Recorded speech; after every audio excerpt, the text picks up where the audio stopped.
علشان اعمل الفكرة دي اللي هي هنلزق بيها البلالين في السقف بكل سهولة، هحتاج اول حاجة كده ورق الاشاعة ده او اي ورق عندكم، بس الورق ده هيستحمل شوية. دي مقاسها تقريبا 30 في 30.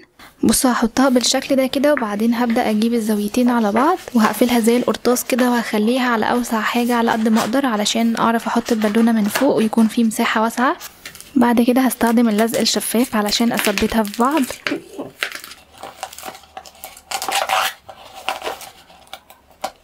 هقص الجزء ده كده وهخليها مدورة.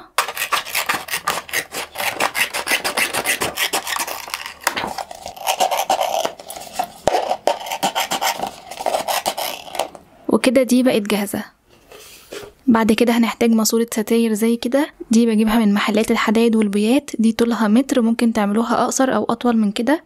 كل اللي هنعمله دلوقتي ان احنا هندخل دي كده في الماسورة، وبعدين هنثبتهم في بعض كده باللزق.